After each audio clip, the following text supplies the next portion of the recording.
Can I also thank the Institute's Chair, my old colleague Stephen Loosley, your Council and your Executive Director, Peter, for today's event, and to all of you at the Institute, a big thank you for what you do. I'm very glad to be joined today by two members of my government, Parliamentary Secretaries for Defence, Mike Kelly and Senator David Feeney. I should also acknowledge a number of senior Australian government officials, including my Department Secretary, Dr Watt, the Secretary of the Department of Defence, Duncan Lewis, the National Security Advisor, Margot McCarthy, the Vice Chief of the Defence Force, Air Marshal Mark Binskin, and a number of very other senior officers and officials. Welcome too to members of the Diplomatic Corps and distinguished guests, ladies and gentlemen, one and all. Some of you will remember that the Council of the Australian Strategic Policy Institute met for the first time in late winter 2001, less than a fortnight before the September 11 attacks on the United States. One thing that did not change after September 11 was Australia's need for the work of an institute such as this. Independent and non-partisan, of course, but more informed and informative, giving us the possibility of a public conversation which is more empirical than opinionated, and in strategic policy, this is what we must have. Here, the facts are a matter of life and death. That's why on several occasions in the past 2 years, I've spoken directly to the Australian people about our mission in Afghanistan. My annual statement to the Parliament has been an important formal mechanism to engage the nation as a whole. So have the Defence Minister's regular statements to the House. And sadly, the deaths of Australians serving in Afghanistan have also been occasions for me to express the nation's grief and to restate the nation's resolve, to reassure Australians not only about what we are doing there and why, but for how long. For two reasons, this is another important time for an extended statement on our commitment to Afghanistan. First, ever since 1915, April in Australia has been Memories Season. It is our most solemn national promise that in the morning of the 25th of this month, we remember the service of Australians in all the wars of our history. And that remembrance amply includes the men and women of the Australian Defence Force who, alongside their civilian counterparts, are serving us now in Afghanistan and around the world. They more than meet the grave demands the Anzac tradition makes of them. And I am sure that in the period leading up to Anzac Day, there will be renewed discussion of the strategy and policies which see our Defence Force committed overseas. So this is a symbolically significant period for Australians, and it is a strategically significant period. In the next 4 weeks, the nations that make up the International Security Assistance Force, ISAF, will make critical decisions about the future of the mission. On Thursday, the Foreign Minister, Senator Carr, and Defence Minister Stephen Smith will participate in ISAF ministerial discussions in Brussels. And on the 21st of May, I will attend the NATO ISAF Leaders Summit in Chicago. There I will put Australia's view on the key questions before the international coalition. I believe it is important I explain to Australians the decisions the government is making and the position we will take to the table in Chicago this month and in Brussels this month and in Chicago next month. Now, this audience in this room is more than familiar with the origin of our commitment to Afghanistan. You know that successive Australian governments have seen our national interest in making sure that Afghanistan does not again become a safe haven for terrorists, that the September 11 attacks and most of the terrorist attacks since, which have targeted Australian interests directly or in which Australians have been killed, had links to Afghanistan. You know too, that successive Australian governments have stood firmly by our alliance with the United States, invoked after September the 11th, against a shared threat. And you know that Australia's commitment is in our national interest and with our ally, that it is part of a strategy which enjoys wide international support. In coalition with 49 international partners, under a United Nations mandate, at the invitation of and in cooperation with the Afghan government. These facts of the origin of our commitment to Afghanistan are widely known, and the fact that they have endured since 2001 is widely known too. This constancy of purpose must not be mistaken for persistence in a strategy which is not working. Quite the contrary. In reality, the current international strategy for Afghanistan has only taken shape since 2009. 2.5 years ago, in December that year, President Obama announced a new international strategy based on counterinsurgency, backed by a surge of 30,000 US troops and increased contributions from NATO ISAF nations, and designed to facilitate transition to prepare the government of Afghanistan to take responsibility for its own security. It was the right approach. To quote ISAF's military commander, General Allen, throughout history, insurgencies have seldom been defeated by foreign forces. Instead, they have ultimately been beaten by Indigenous forces. So in the long run, our goals can only be achieved and then secured by Afghan forces. Transition, then, is the linchpin of our strategy, not merely the way out. This is why, 18 months ago at Lisbon in November 2010, Australia, our international partners and the Afghan government laid out a clear process and a clear time frame for transition of full security responsibility for the Afghan National Security Forces, and why we committed to supporting Afghanistan's security and stability over the longer term. This should be clear. The requirements of the new international strategy led to the adoption of the timeline, not the other way around. While the challenges in Afghanistan are significant and there will inevitably be setbacks, the new international strategy has been accompanied by security gains over the past year and a half. Bin Laden is dead. Most of al-Qaeda's senior leaders have been killed or captured. We have pushed al-Qaeda's remaining leaders into the Afghanistan-Pakistan border area. Their freedom of movement and capacity to plan and execute terrorist operations from Afghan soil have been significantly degraded. We continue to see steady gains in the fight against the Afghan insurgency. In some areas, these are fragile and not beyond reverse. But in each month since May 2011, there have been fewer attacks by insurgents than in the same month in the previous year.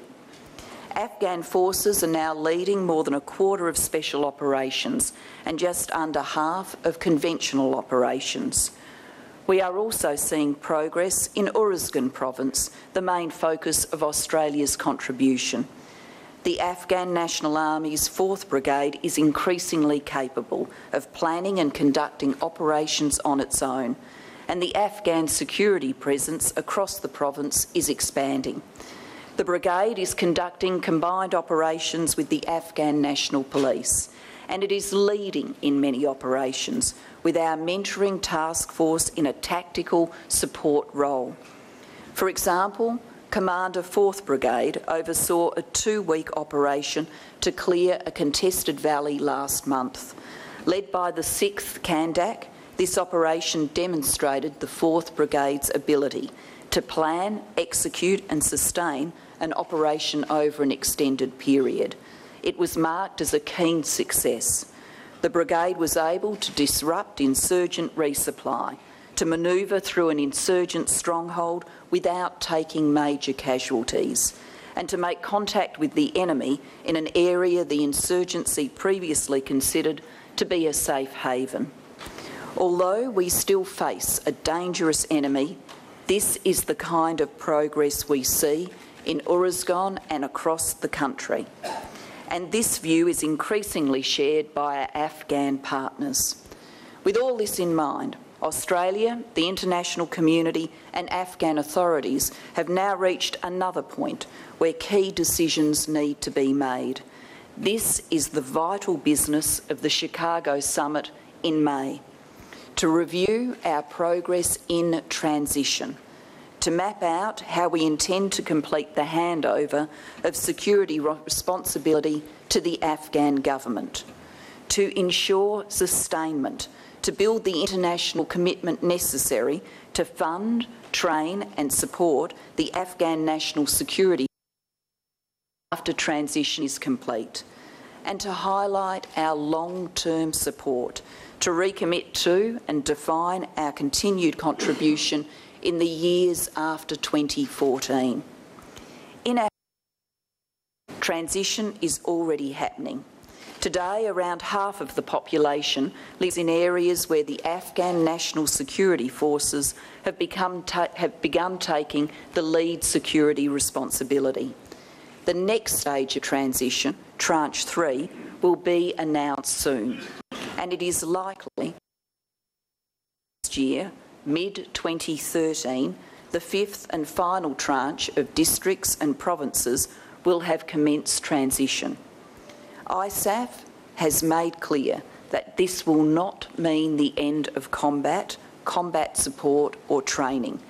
But I am now confident Chicago will recognise mid-2013 as a key milestone in the international strategy, a crucial point when the international forces will be able to move to a supporting role across all of Afghanistan. I also expect President Karzai to make an announcement on transition in Uruzgan and other provinces in coming months, including which areas of Uruzgan will begin the process first. Once started, this should take 12 to 18 months, and when this is complete, Australia's commitment in Afghanistan will look very different to that which we have today. We will have completed our training and mentoring mission with the 4th Brigade. We will no longer be conducting routine frontline operations with the Afghan National Security Forces. The Australian-led Provincial Reconstruction Team will have completed its work, and the majority of our troops will have returned home. When transition is complete, the international community will need to continue to support the Afghan National Security Forces. This is what we mean by ensuring sustainment. ISAF, which includes the police, the Afghan National Army and Afghan Air Force, is building up to a surge force of some 352,000. We expect the final size of the ANSF to be smaller than this.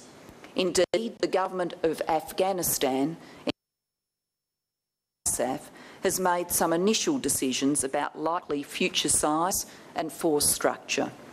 Importantly, the ISAF summit will discuss a funding arrangement for the costs of ensuring sustainment to maintain full responsibility for security. After 2014, the Afghan National Security Forces will need the right support, including funding and training from the international community.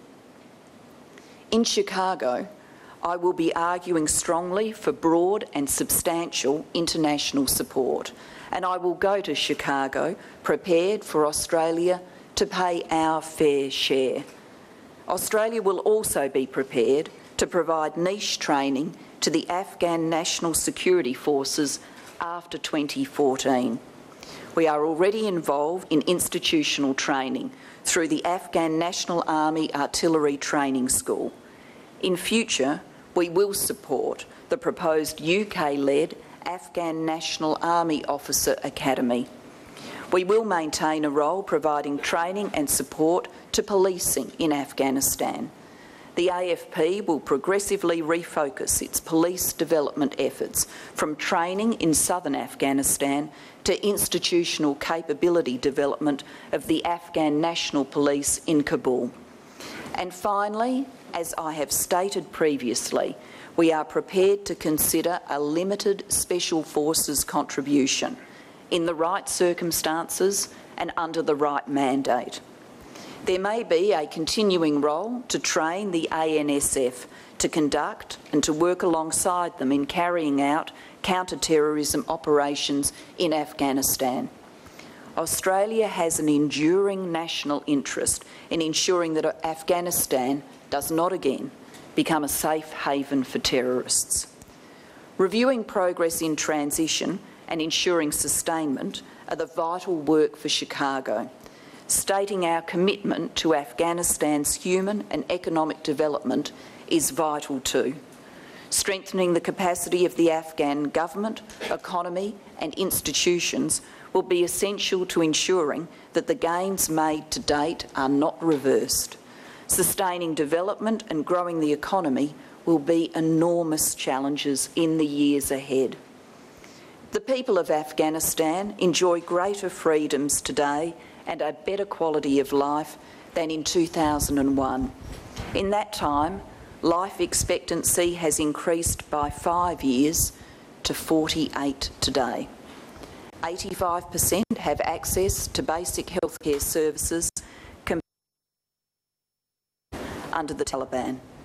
Over 7 million children, including 2.5 million girls, are now. But clearly, development and capacity building programs will need to continue well beyond 2014. Above all, Afghanistan must grow economically, including by developing resources. Mining, education and agriculture will be crucial sectors, all areas in which Australia can offer some technical. Like many in Afghanistan, I believe that a successful democratic transition at the end of President Karzai's second term will be a critical point in the development of Afghanistan's democratic norms. Previous elections in Afghanistan have been criticised, and many in Afghanistan and the international community have urged electoral reform. Electoral assistance will continue to be an important focus of the Australian aid program. We will maintain our support to Afghanistan's independent electoral commission. During my visit to Afghanistan in October last year, President Karzai and I discussed formalising a comprehensive long-term framework for the future of the Australian-Afghanistan partnership. Indeed, we hope to be in a position to sign the agreement when we meet at the Chicago summit in May. This will set out Australia's enduring partnership with Afghanistan in development, along with security, trade and investment, as well as cultural and people-to-people links. The Government of Japan will host an important ministerial conference in Tokyo in July. At Tokyo, the focus will be on the coordination of international assistance through to 2014 and beyond, and on the Afghan government's strategy for sustainable development. At Chicago, it is vital that the nations of the coalition restate our commitment to this cause. I will use that opportunity, the opportunity the Chicago summit creates, to announce the details of increased Australian development assistance to Afghanistan through to 2015-16, and of our commitment to maintain that contribution in subsequent years.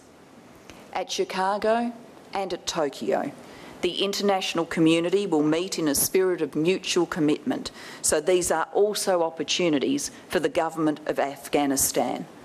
Opportunities to demonstrate its determination that our mutual gains over the last decade in democracy, development, tackling corruption and protecting human rights are maintained.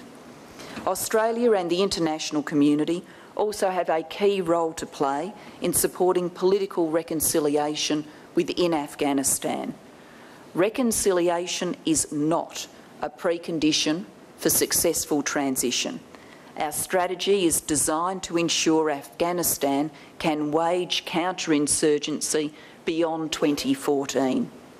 To be part of a settlement, those looking to reconcile need to lay down their weapons, renounce violence, cut links with Al-Qaeda and accept Afghanistan's democratic constitution.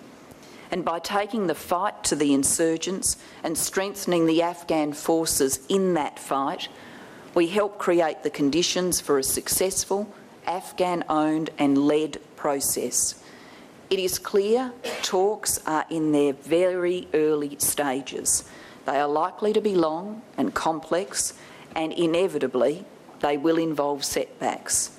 We will continue to support these efforts to pursue reconciliation.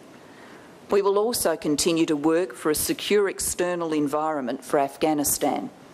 Australia welcomes regional initiatives such as the Istanbul process, which brings together Afghanistan's neighbours to identify ways to improve regional cooperation, including on economic linkages.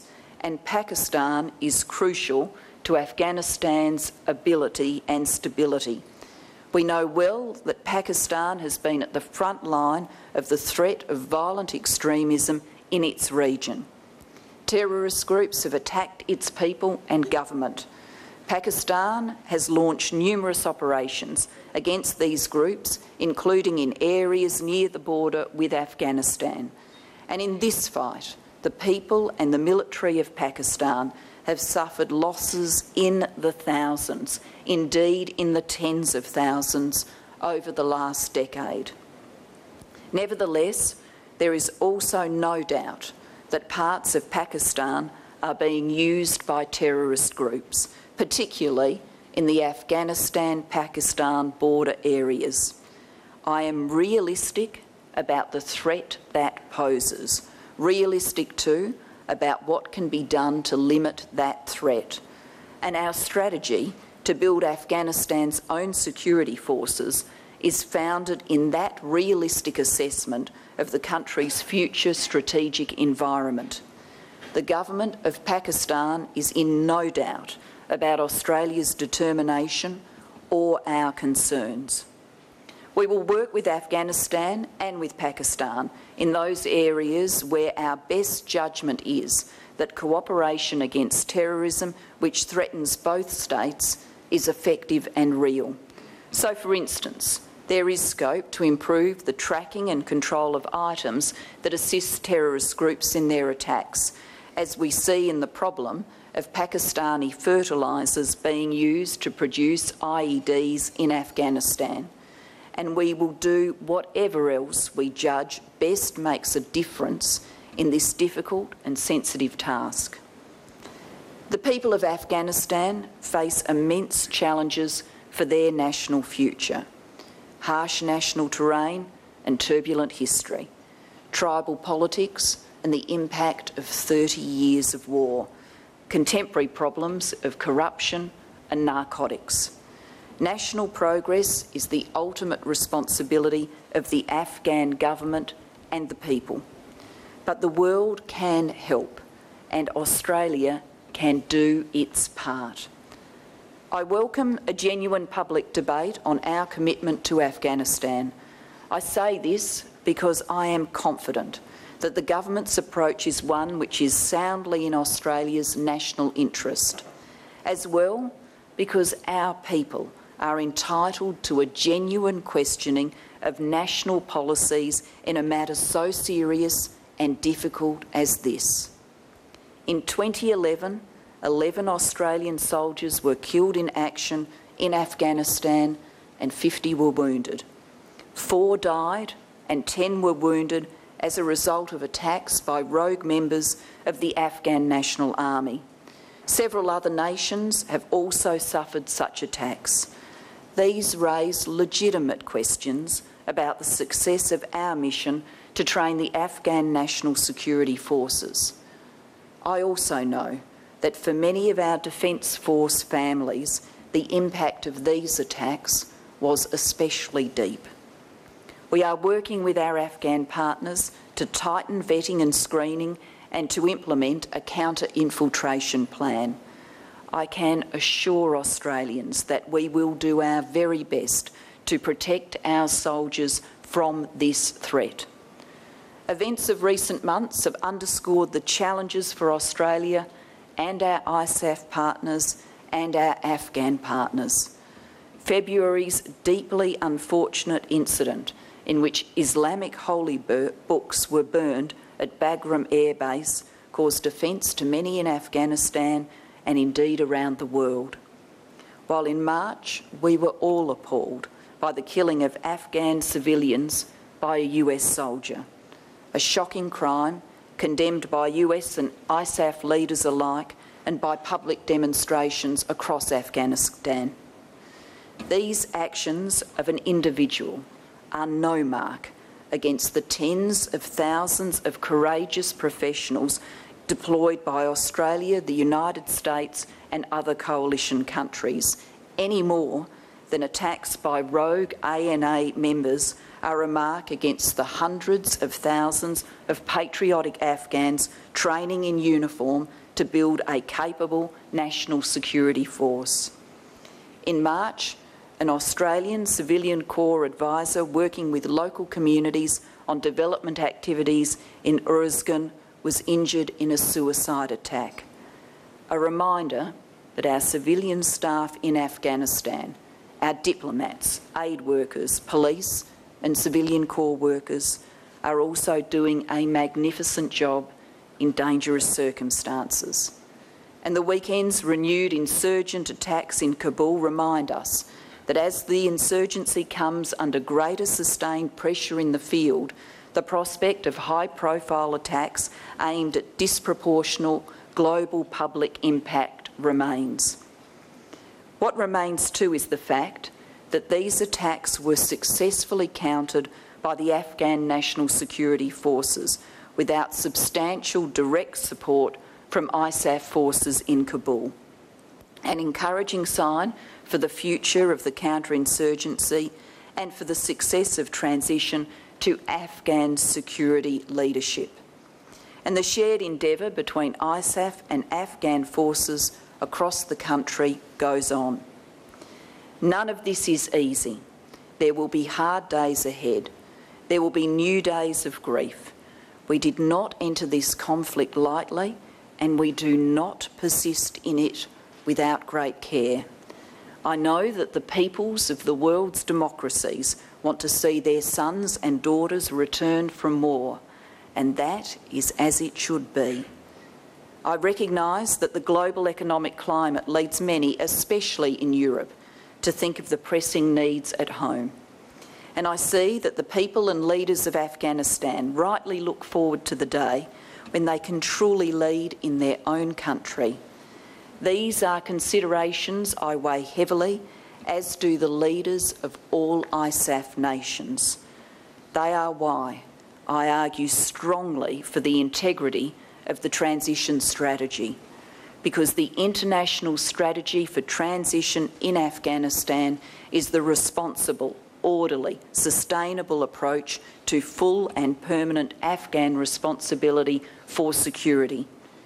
The judgment of the Australian government, which I will take with me to Chicago, is this: we can proceed with the transition we agreed to in Lisbon, understanding that it is a difficult mission, but confident it is on track. We will see our mission of training and transition through. When transition in Uruzgan is complete, Australia's commitment in Afghanistan will look very different to that we have today. We will have completed our training and mentoring mission.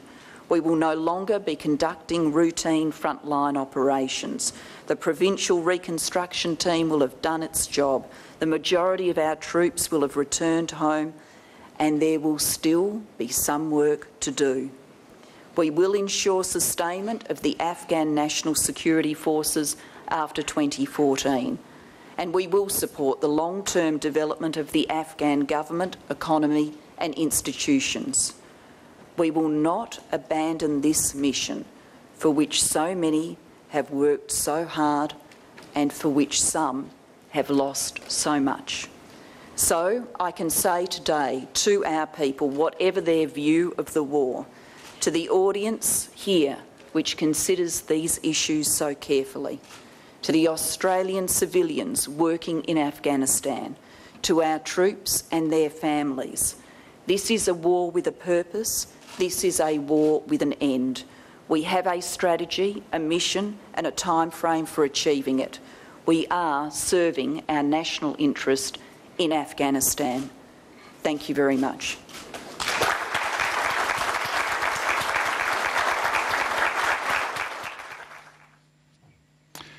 The Prime Minister, Julia Gillard, giving a very important speech there on the current situation in Afghanistan and indeed foreshadowing an earlier withdrawal than we had expected for Australian troops. We are just standing by to take some questions from the floor for Julia Gillard, which she will answer, and at the conclusion of that we will have some instant analysis with several defence experts, including News Limited's chief defence writer Ian McPhedran. Let's go back now to the questions for Julia Gillard. Thank you. John Blaxland from the Australian National University. Strikes me that there is a remarkable parallel with Australia's history in the Vietnam War. And Ashley Eakins wrote about it just recently in his book, Fighting to the Finish. And he made the observation in that book that as we drew down in Vietnam, the casualties of Australian soldiers who were left to continue the fighting rose disproportionately. I'm wondering, therefore, as we look at the parallels for today, how we stand and how confident you are that Australian soldiers left remaining as forces are drawn down are left with the best support possible. Thank you. Thank you for that question, and I want to be very clear in the answer. President Karzai will announce in the coming period the next tranche of transition. It is our expectation that parts of Uruzgan will be nominated in that next tranche of transition. That means the transition process will start, but people will not see Australian soldiers come home on the first day of transition. Transition is a process we believe will take 12 to 18 months. It's a process in which we will seek to achieve three things. We will seek to work our way through transition, we will seek to keep our people safe, and at the end of transition, we will bring the bulk of our people back home. In the planning of that transition, because you are right, planning transition strategy is as complicated as any other part of the engagement.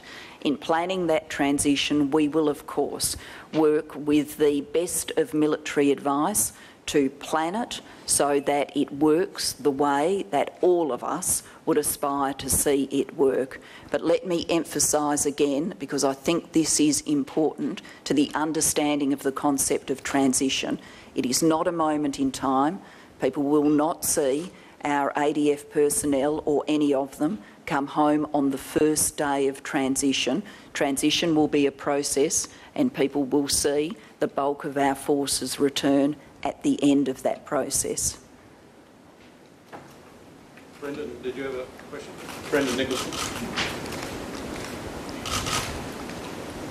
Prime Minister, the announcement you made today basically accelerates the anticipated return of our troops, probably by up to about 12 months on what had been speculated on in the past. Now, clearly the agenda, or is the agenda being driven by the American election timetable and the need for President Obama to have a withdrawal strategy in place? And are you satisfied that the development of the Afghan forces will be advanced enough to ensure that they can maintain security to allow us to continue with the civil aid that you're promising? Thank you for the question, Brendan. I don't like to argue with members of the media, though truth is I've been known to do so, but I don't like to argue with members of the media. But I would seek to remind you that in November, in my address to the Parliament about Afghanistan, my most recent update to the Australian Parliament, I did say in that speech that timing to complete transition in Uruzgan was not yet decided, but that it could well be completed before the end of 2014. What drives the timetable is the assessment by ISAF and then by the Afghan government of transition, the right moment to enter transition, and that is based on an assessment of the growing capability of the Afghan National Security Forces. In saying to you that I expect that when President Karzai announces the next tranche, that parts of Uruzgan will be in that, what I am saying to you is it is my expectation that parts of it will be assessed as having the right characteristics to be parts of the country where the Afghan National Security Forces can step up to responsibility for security in those areas over a 12 to 18-month time frame. That is all that guides the strategy in terms of assessing transition, the conditions on the ground. On the milestone that I anticipate being agreed in Chicago, around Afghanistan, you will see Afghan-led security by mid-2013. Once again, clearly there needs to be an assessment, and these assessments are being made about the security conditions on the ground. 50% of the Afghan population are already covered by areas in transition. Neil James. Prime Minister Neil James from the Australia Defence Association. The advanced publicity for your speech this morning already saw some public debate start to plumb the normal depths it does in these topics. What steps do you think can be taken in particular to combat the grossly insensitive and strategically simplistic view that the 32 diggers we've lost in Afghanistan have died in vain, because this is particularly troubling to the families that have lost them, and I urge you to take whatever steps you can to make sure that public debate doesn't make the grief of the families any worse than it is already. Thanks, Neil, for that question, and clearly, as I've said to you today, I most certainly do not share those perspectives, though they are being aired in the public debate. I believe in engaging in Afghanistan, our mission has been clear, our purpose has been clear, our sacrifice has been great. But the families of the men we have lost are able to say to themselves in a time of shocking grief and despair that their loved ones were out there doing something clearly in Australia's national interest. Now, I think as human beings and as a nation overall, each of us, all of us, is capable of saying to ourselves that when we lose a soldier, it breaks our heart. It breaks my heart when we get that news through. I know too clearly what it feels like to get that call. It's all of our hearts. But the emotion we feel, that your heart is breaking at that point, shouldn't drive your strategic assessment about what our mission is there or for. We need to be very clear about what our mission is, and therefore very clear to ourselves and particularly to the loved ones of the men we have lost, what they were there for. So I can assure you, like I am today, I will be out there in the public debate explaining the purpose for why we are in Afghanistan, how it is in the national interests of Australians for us to be there, how we went there motivated by the terrorist attacks we saw in 9/11, but understanding that these attacks which took Australian lives and the attacks that subsequently flowed, found their training in Afghanistan, their support in Afghanistan. That's why we went, as well as, of course, standing by our ally, the United States of America. So we are there to make sure that Afghanistan is not again a safe haven for people who would train and come and kill Australians. Next, Blank. Minister, do you have a vision of when the last Australian soldier will leave Afghanistan? Well, I've outlined that to you today. I've outlined to you the transition process, what my expectations are of President Karzai's announcement when the next tranche of transition is announced, and I've also explained to you what I believe our engagement in Afghanistan will look like at the end of that transition process. So we will continue to be engaged in training work. I've talked to you today, for example, about the artillery school, and as you have seen from what I have said today, we have left the door open to contemplating a continuing role for special operations, subject, of course, to there being the right mission and mandate to do that.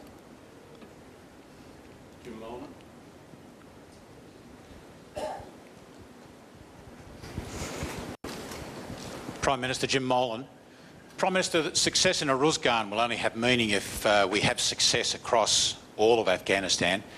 The aim for the size of the Afghan armed forces was, as you said, 352,000 people, but ultimately to reduce to something like 230,000. Should we expect that it will stay at the higher figure for a couple of years after 2014? That seems to me to be the time that the Afghan National Security Forces will be most tested.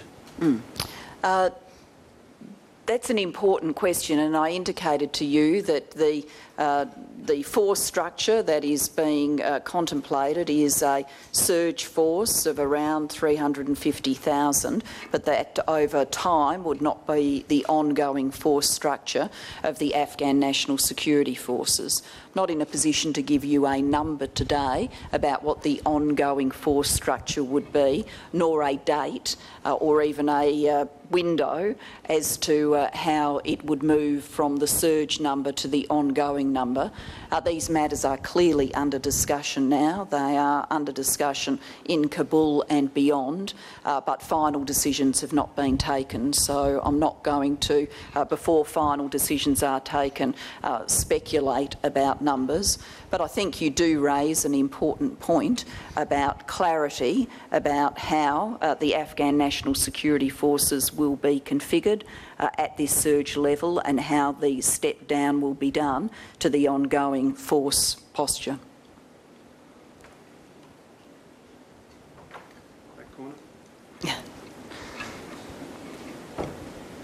Prime Minister, Karen Middleton from SBS Television. You said in your speech that reconciliation isn't a precondition for successful transition. I'm wondering if it's not, aren't you effectively acknowledging that after we leave the war will go on and it just won't be us fighting it anymore? And secondly, when I was in Afghanistan in August, I visited the Malalai Girls' School in Uruzgan, which Australia helped to establish. How confident are you that that school and schools like it will continue to operate without a security threat once Australian forces and other forces in Uruzgan have gone? Karen, we are involved in a training mission and we are training an Afghan National Security Force that is capable of counterinsurgency. So we expect that that there will be fighting against counterinsurgency after 2014. We are expecting that the force we are assisting in training will have the capabilities to deal with that counterinsurgency at that time, though, as I've indicated in my speech, we do expect for Australia and for the United States and others, there will still be some training work going on and there may still be some need for special forces to assist in the counterinsurgency task. So we are training the right forces to be able to deal with counterinsurgency, and I've pointed both locally in the province in which we work and in Kabul in recent days to examples of the growing effectiveness of the Afghan National Security Forces in leading and equipping operations in a counterinsurgency environment. On therefore, protection of places in Afghanistan from counterinsurgency threats, we are obviously training to ensure that the Afghan National Security Forces has had training and capability development in meeting that counterinsurgency. This is our mission. This is what is driving us in Afghanistan now. As for the aid and development work and the perspectives about further improvements in healthcare and education and all of those things, I am always astonished when I talk about the gains that have been made in life expectancy in Afghanistan, that the gains have been made to a life expectancy of 48. When you're a 50-year-old person, that sharpens your focus a bit, and I don't want to invite the audience to disclose their ages to each other, but when you hear a life expectancy like that, it does really focus your mind. This is a poor country with a lot of development work to do. We can continue to assist in that development work, and we will, but ultimately continuing Afghanistan's development will be the work of the Afghan government and the Afghan people. Right, okay, thank you. Thank you.